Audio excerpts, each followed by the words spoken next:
we hack the code and flip the tag. Where cliches come to retire. Drop that beat, turn down to fire. Say what's real, make fears take a seat. Unconventional wisdom, dancing on your feet. Hey. Hello and welcome to Unconventional Wisdom about conventional wisdom. I am your host, Kim Miller-Hershon. I am with Wes Towers, who I know is just going to be a fabulous guest today and give us all kinds of gems. And I want to tell you just a little bit about Wes. Wes runs Uplift 360. It's a digital agency for builders and the trades. His focus is simple: smarter websites, practical SEO, and growth you can measure. He earned his playbook on real jobs, not in theory, and now he helps others skip the painful lessons that he had to learn. So, Wes, welcome. Thanks, Kim. It's a pleasure to be with you. Thanks for making time in your busy diary. Yeah, definitely. All right. So, random question for you. So, what unusual thing do you do to get yourself like in the right mindset to do hard things or to record podcasts? Yeah, that's a great question. So one of the unusual things I do, I suppose, is cold plunges. So I have a cold plunge set up permanently. And if I need to energize for anything, need to wake myself up, get myself ready to go, and particularly for a podcast. That's why my hair is, you can probably see my hair is wet because I've just come out of the cold plunge. It energizes me ready to go for the day and for particular things like this. Okay, so give us a few more details. Okay, wait, I'm going to ask you some questions. Okay. Number one, how does one decide that they're going to make cold plunge a like permanent part of their routine? Yeah, look, it came out of a time of desperation in my life, to be honest. I was going through a really difficult time 3 or 4 years ago now, probably four years ago. And I ended up going to see a psychologist at that time. The government here were funding 6 sessions. So I did the 6 sessions and it was fantastic. She was a really progressive lady, a psychologist, and encouraged me to do a whole bunch of different things. So breath work and cold plunge and all these various techniques to regulate myself. And I found the few that sort of really work for me, help to energize me for things and to calm me down. I think as business people, we can be so wired all the time. So we need mechanisms in place to create the outcomes we want to achieve. Wow. I will tell you, as an American, to hear that the government paid for you to do 6 sessions with somebody who told you to do work and cold plunges, and I'm sure a variety of other things, like that is just mind blowing in and of itself. Yeah. Yeah. To a degree here too. So I was just really fortunate to find, I've got a really strong network of people around me and someone referred me to the person who I knew would go down that way. So most of them are probably really not as progressive as that, I would say. But the funding part was good too. That's definitely a good thing. It's only partially funded. So I think, I'm not sure if it's still running, but I think it was 70% off the price or something like that. So certainly well worth it. Yeah. And so now you have a permanent cold plunge, huh? Yeah, I do it all the time. So it's really great. It's to reset. So you can use it instead of coffee. I think I still have coffee as well. But if you're getting tired throughout the course of the day, I can just do it because I work from home. So it's just out there and I can do it whenever I need to. Yeah, it's been a really good breakthrough in my life. Okay, so I think I need you to describe it to me because what I see in my mind is like a like cylinder, right? Is that what it is? Yeah, it's just a big tub, it is a cylinder, and it's so you can get right up to your neck sort of thing. But I put the water over my head as well. A lot of people do it with ice. I don't go full ice. I just have some ice packs that I put in at the start of the day. And so that cools it down enough for me. Wow. That's plenty cold enough to get the shiver going. Yeah. All right. That was unusual. Yeah. All right. I like it. Cool. Yeah. Oh, that's so fun. All right. Let's jump into some of the content that we had previously talked about here. Yeah. What is one piece of conventional wisdom that you followed early on in your career, in your job? What did you think was going to get you to success? And then you're like, yeah, no, that doesn't actually really work for me. Yeah, there's been lots of things. And because I started business, I suppose naively, I had no idea how to run a business or how to do bookkeeping and even to go to a client meeting and presentation. That was all new to me. I'd worked in other businesses but behind the scenes. So I was completely naive to a whole lot of things. But I certainly one of the tips and advice I heard early on, which seemed right, but I didn't pursue it, was that relentless follow up. It felt like to me people were encouraging because there's the perception that you need X amount of contacts with somebody before they'll buy. So it almost, in my mind, it felt like I was hassling people too frequently. So I changed it and I present the proposal if that's what it is, and I make sure they've got it. And then that, and make sure I'm available to answer question. But that's it. I'm not relentlessly following up and hassling somebody who's clearly probably not interested. And a remarkable thing happened changing it. It meant that I was less desperate. It meant that people were more likely to say yes anyway. So it was a counterintuitive thing that I just figured out because it just didn't sit right with me to relentlessly follow up and call people and hassle them to try and get a sale. It just Mhm. didn't fit my personality. Yeah, I think you bring up a really interesting point around coming from a place of scarcity versus coming from a place of abundance, right? Yeah. There's a very different, and even if it's just energetically, right? There's a very Yeah. different feel for you have a problem. I'm presenting you with a solution, and it's your decision. I may or may not be the right person to solve that problem for you, Yeah. or a whole variety of other things, versus I have to pay my mortgage or I have to pay my rent. Therefore, I need you to buy this. Yeah. Yeah, definitely. Yeah, it seems to me, and I'm no expert, but for me, it feels as though you tend to attract what you're putting your attention on. So if you're putting your attention on the scarcity, then you can't break out of scarcity. But if you have an abundance mindset, things just, Right. whenever I've got lots of work and I'm booked solid, everyone says yes to new proposals because all of a sudden I'm not needing the work. So therefore I'm getting the work. It's a crazy thing. So I realized that quite early on.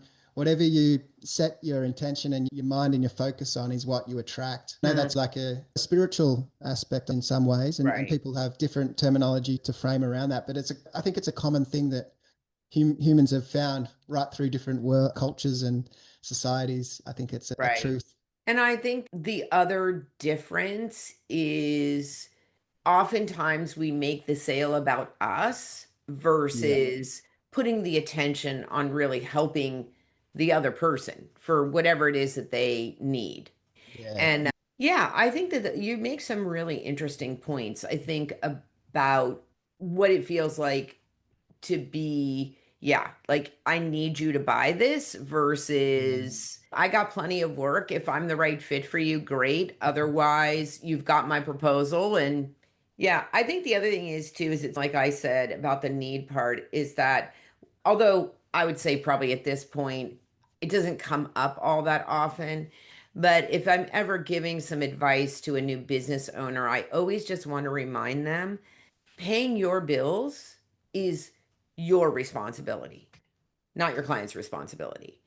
yeah, And when you muddle those two things, yeah, you do a disservice to everybody. yeah. That's so true. That's a good way of looking at it too. I've found as well. So the way for my own mindset when I'm doing a presentation or putting a proposal forward and suggesting some options, it's almost like I feel like I'm not selling, but they might be buying. That's the way I Right. like to frame it in my mind. So they're needing a certain outcome on a service and to facilitate that outcome, and I can present an option. They're buying it or they're not.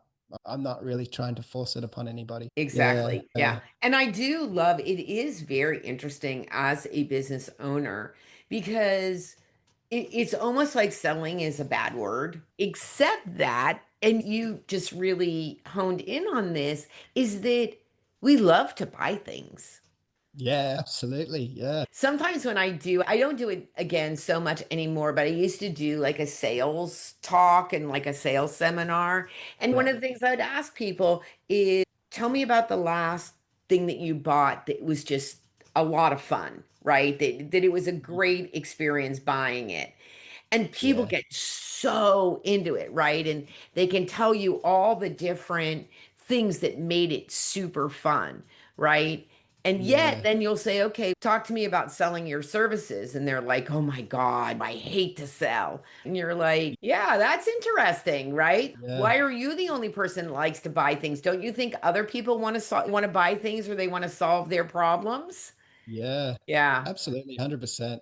It's yeah, yeah, and just have to be in the right place at the right time and give people what they're looking for, solve their right. problems. We've all got problems. We want them solved. And the one thing I do like to say is that I think one thing that I feel like, for instance, is an advantage for me is that I am so clear about who I am Yeah. and what my value is to people. Yeah. So, what's interesting is that I tend to attract people who are good clients for me, right? Yeah. If it's a service and you are the one who is delivering the service, the clearer you can be about not just what it is that you deliver and who you deliver it for, but Mm. how it is that you like to work with people. Yeah. I think that's so important, particularly in this day and age with AI, artificial intelligence, and it really is artificial. And so I think there's a craving for human connection. And so personal brands, when a business can be built around a personal brand, there's people will either resonate with that or not, and they'll be drawn to you or they're not. And Right? that's great. You don't want to waste your time with people who just aren't really connected with Yeah, way you work. I think the people who are going to really break through in this new era, because things are changing so fast, are those who are able to establish a personal brand that's really ultra aligned to who they genuinely are. I think we put on a facade as business people. We don't reveal our imperfections. I opened up with talking about going to a psychologist. I think everyone knows people struggle with various things. And I think the more open and transparent you can be, the better it is for everybody. I agree 100%. Yeah. All right, that leads exactly into the next question is perfect, which is as a successful leader, what's one thing that people assume you've got all figured out on the outside and you still struggle with it inside?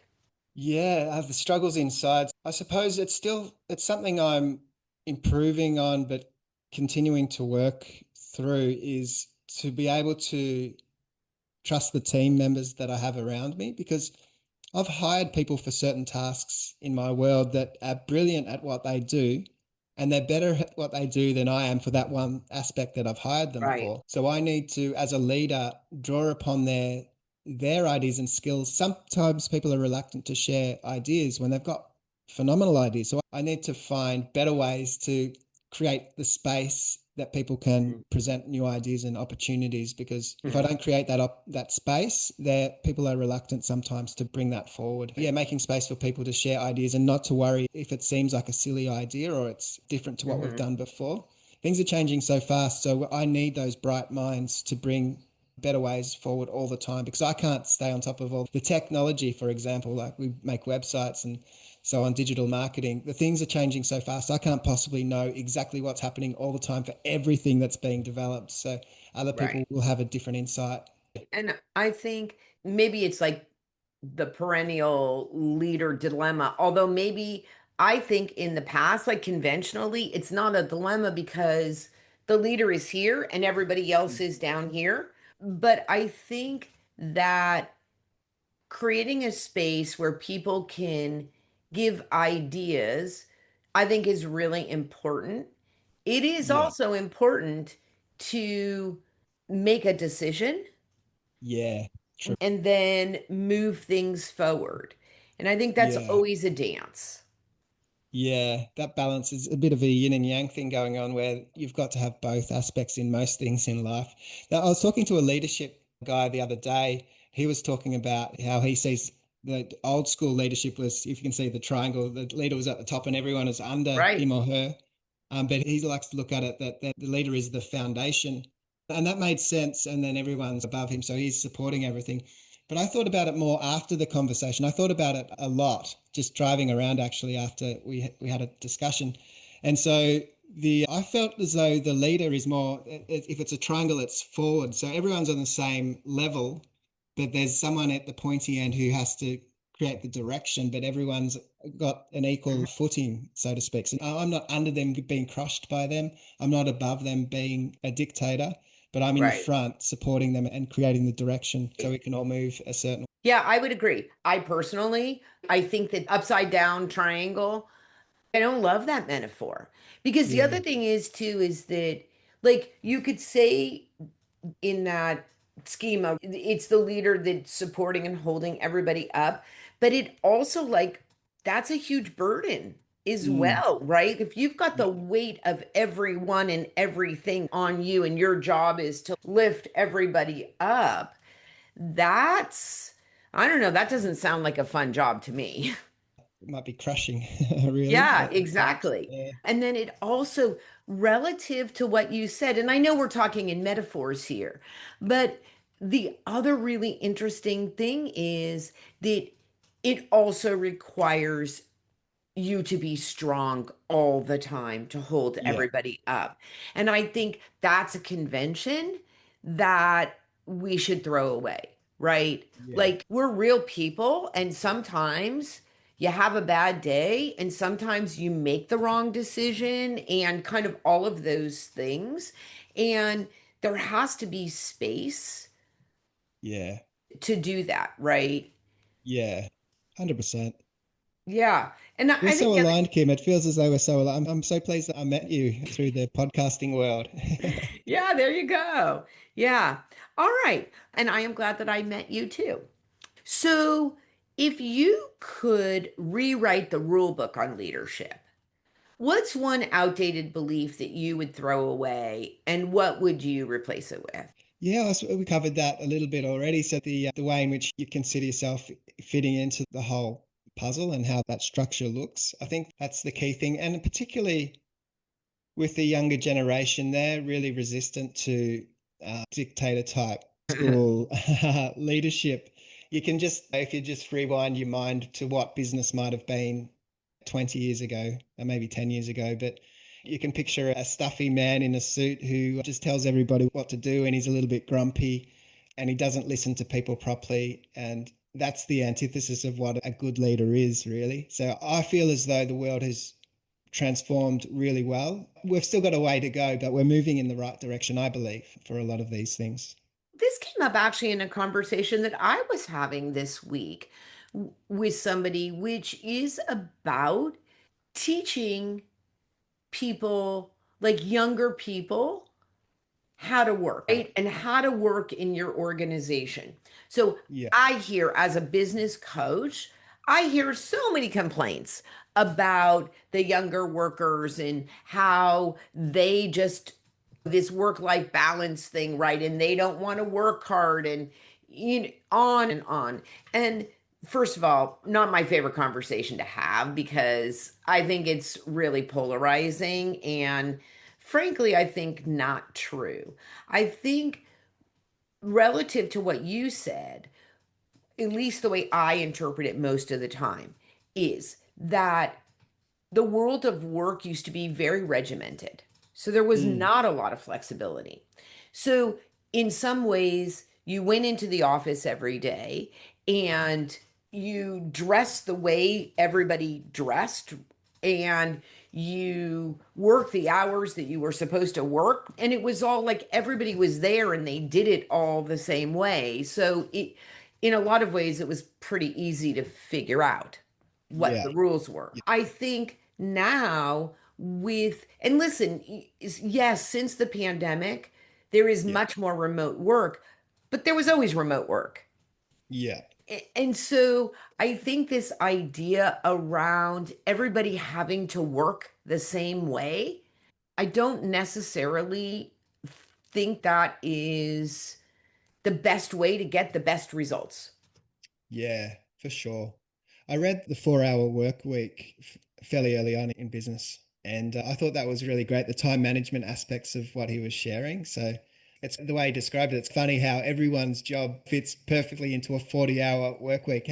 That's just a number we've all agreed upon, that everyone's Right. work needs to take that time. And things either expand or contract according to the time in which you allocate to them. So you find a That's way to right. fill in a whole day of 8 hours if that's what it is. Exactly. But You if know, you've only got somebody, an hour, you'll get it done. yeah, I don't know. You know what? I mean, I have three people on my team, and Yeah. somebody asked me recently, like, how many hours they work. And I was like, you know what? I actually have no idea. I Yeah. really and truly have no idea. Like, they all have jobs to do, and Yeah. they get their jobs done brilliantly. Because I don't know how many hours it takes them, I am always just checking in with them to make sure that if I'm putting more responsibility on them, that they feel like it's within the realm of what they're already being paid, or I don't want to take advantage of them. So it's a Yeah. constant conversation that we continue to have to make sure that it's fair. But as long as you get your job done Yeah.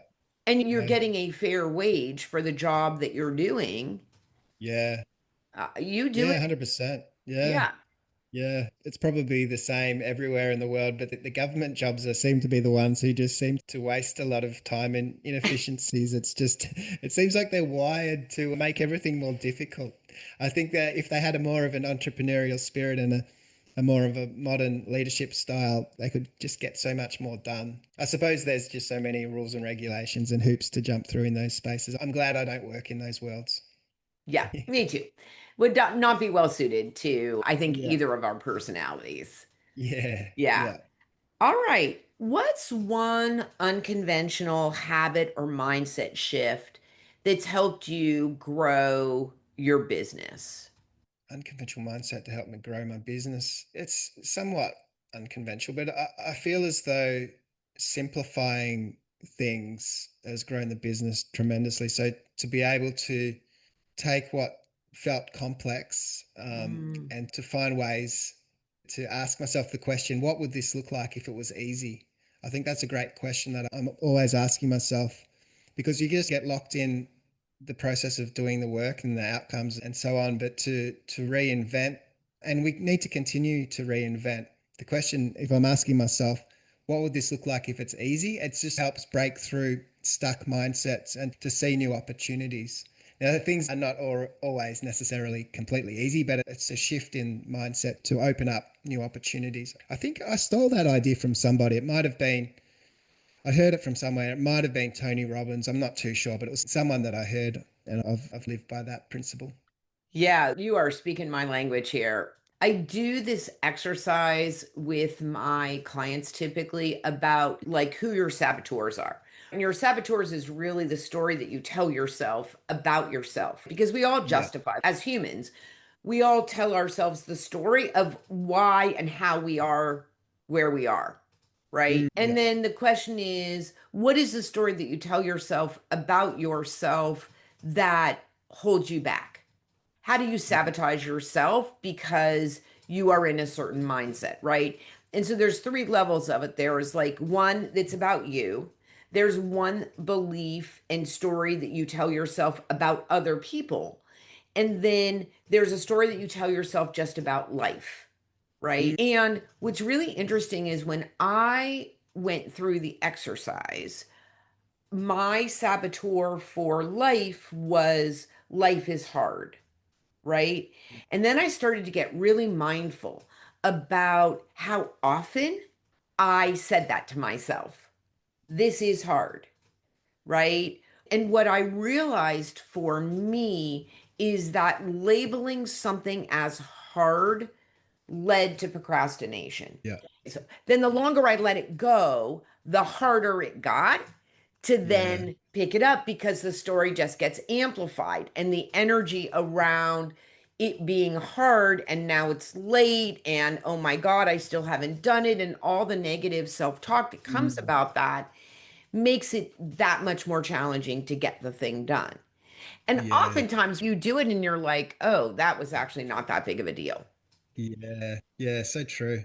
So I started to get really mindful Mm. about using that, even if I wasn't saying it out loud, right? And here are some of the things that I found. Thankfully, this has a good ending, but I was talking to a client and she was saying to me, her husband had cancer in his 30s. Luckily, he survived. But I'm like, now, let's talk about hard. That's hard, right? Yeah. Let's have a little perspective about what hard is, right? Like, I don't want to fill that form out, right? Yeah. And my experience of that's hard, right? It's Yeah. got a lot of detail in it. I don't really want to pay attention to it. Okay. Yeah. Can it be a task that I don't want to do? Sure. But Yeah. is it actually hard? And it led me, in fact, I actually like the way that you say it better because what I will often say is if it wasn't hard, it was just a task. There was no story attached to it. Yeah. What would be the next step? How would you get it done? Yeah. But I like that. I even like the how would you make it easy, right? If it was Yeah. easy, what would you do? Yeah, yeah, I wish I could remember who I heard that from, but yeah, it was a great tip. And I think momentum always beats perfection as well. Any big audacious goal is going to feel difficult to some degree, and so we put off Right. what we fear the most oftentimes because it's if we're dreaming big, there are challenges. So just Right. getting started and creating Hmm. some momentum, you can take the next step. That Right. next step is all you've got to take really that to get Hmm. moving. Yeah. And you know what? In some of the productivity work that I do, one thing that I will often tell people, if you look at something in the mode that you just said, momentum is much better than perfection. What I often find is that people put things on their list that are actually not one task, right? Yes. So here is one of my favorite stories around that. So I had a client, this was a long time ago. She was a personal organizer, okay, by profession. And she's, oh my God, Kim, she sends me a text like, oh my God, Kim, I can't meet now. I got to get my taxes done. Yeah. Okay. And she was spinning, right? So it's like, okay, you know what? I get that you don't want to do a session, but get on with me just for a few minutes. Okay. So Yes. talk about telling yourself a story, right? So she was getting divorced. This was the first time that she had to do her taxes Right. for the attorney for the settlement. So it had a lot of emotion behind it, right? And it was not a task that she had ever done by herself before. And she was freaking out. No Yeah. judgment, right Yeah. or wrong. But let me just tell you, you cannot do your taxes. It's about 100 things that you have to do. It's not Yeah. one thing. So to put that on your to-do list is a Mm. problem in and of itself. Yeah. So got her just emotionally like more steady. And then I was like, what's actually the next thing that you actually have to do? In order to do your taxes, what's the Mm. next actual task? So I almost fell off my chair. So she was in a rental house, right? Mhm. She had to measure her office so that she, in America, like we have to account, like you get a Right. deduction for the According, space that yeah. you use. But Yeah. what Same just, here. Yep. but just what cracked me up about it is that she's a personal organizer. She measures rooms and measures space like every single day. Like she probably had a Yeah. tape measure on her desk, right? Yeah. And I was Yeah. just like, we get ourselves so spinny sometimes, Yeah. right? And I Yeah. was just like, yeah, you know what, sweetheart, you can do that. That's actually a super easy thing for you to do, right? Yeah. So it's just break it Yeah. down. One step to follow the next. I think you touch on an interesting aspect as well. You mentioned she was an expert in the field to some degree, but I think we all need an external perspective because she was heightened emotionally, obviously, with everything going on. And even in general life, we're so close to our own stuff. We Yeah. need to rely upon others, mentors, coaches, anybody in your world that has an insight that they can share. So, coaching like what you're providing, even though it's in her wheelhouse of expertise to measure a room, she couldn't see it so clearly. That's a really Right. interesting thing that is just common for all of us, I think. Absolutely. Absolutely. All right. So let me ask you one last question that's got two parts to it. You've been doing Uplift 360 for a while now, right? And you have a lot of work experience. So you're an expert in your field. If you're going to feel imposter syndrome at this point, and I mean any sort of self doubt or a lack of confidence, where is that likely to come up for you these days? And when it does, what do you do? I don't know, maybe you take a cold plunge. Yeah, that's certainly part of it, and breathwork and a whole bunch of other things. But I suppose I will be most vulnerable to that sort of self doubt, syndrome if I'm tired. So for me to have a good balance in life is really important so I can achieve a lot in the work time.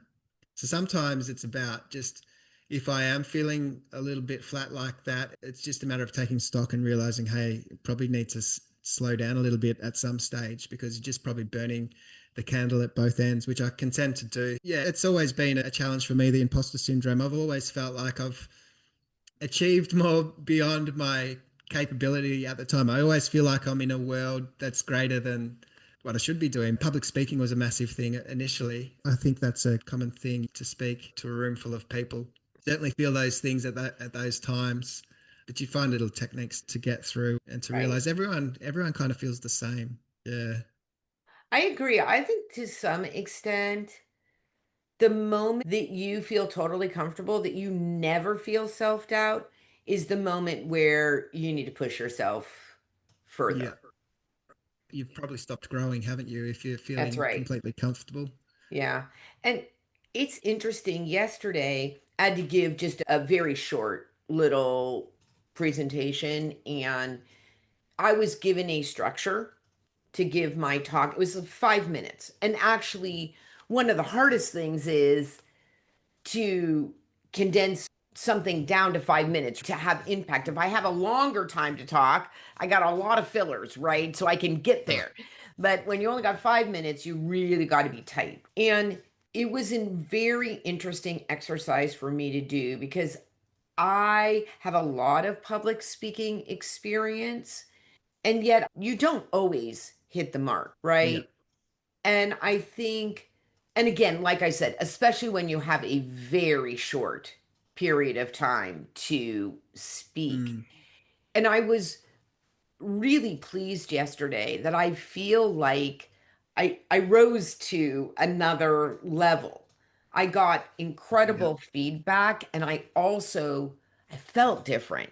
And Yeah. Yeah. and it felt really good. And you just have to keep pushing yourself. You got to keep growing. Yeah. And I also like what you said about the sleep part too. I think rest is not overrated. Yeah. To get in the flow state like what you experienced, that's something that it's really powerful when you can achieve it. And if we could just find the way to always turn that on when we needed to, that would be the secret to life, wouldn't it? It's just to, Yeah. Yeah, and I've been thinking, it's interesting. I don't know about you. You bring up the idea of rest, and one of the things that I have been thinking a lot about, and it's interesting, right? I've been thinking a lot about it. And then I really resolved this week actually to take action on additional action because what I was implementing wasn't working it, but just not being quite so booked in yeah, my schedule yeah, because I was finding that I just didn't have any time to think. yeah, yeah. Yeah, it happens. It's the nature of the world we're living. Just everything's just jam packed with so much. And Yeah. even when we do have time, oftentimes we'll spend it on social media or something. That's just probably the worst thing we can do a lot of the time. Yeah. Yeah. Although I will, yes. And again, I think it depends on how you Mm, use social media. I find I do have to limit myself, but also too, you won't will not be surprised to hear that I'm a pretty creative person. And so when I am on social media, for the most part, I'm looking at recipes and I'm looking yeah, at quilters and sewers and painters and right. So there is some part of it yeah, that is stimulating, yeah, but for sure. Too much is still too much. Yeah. Yeah. Because it's really being an observer of life instead of a doer. Yeah. Yeah. Because it's just one, sometimes you just get drawn in because it's just one scroll away that something might be interesting, but that never ends. There is you it? go. Yeah. Oh my God. Isn't that the Yeah. truth? Yeah. Wes, we did it. I told you that there were going to be gems, and look at Wes delivered. Thank you, Kim. Yeah, it's been a great conversation. I've done a lot of podcasts of late. This one's certainly been unique and I've really enjoyed it. Good. Friends, if you liked what Wes has to say, which I know you did, please share it, tell your friends, and interact with the post. We really appreciate it. This is Kim Miller-Hershon, Kim Miller-Hershon Coaching and Consulting, your host of Unconventional Wisdom about conventional wisdom, where cliches come to retire and fresh thinking we inspire. And I know that you have inspired today by Wes Towers. Again, thank you for being here. And friends, go out there and be a better human. Where cliches come to retire. Drop that beat, turn down to fire. Say what's real, make fears take a seat. Unconventional wisdom, dancing on your feet. Hey.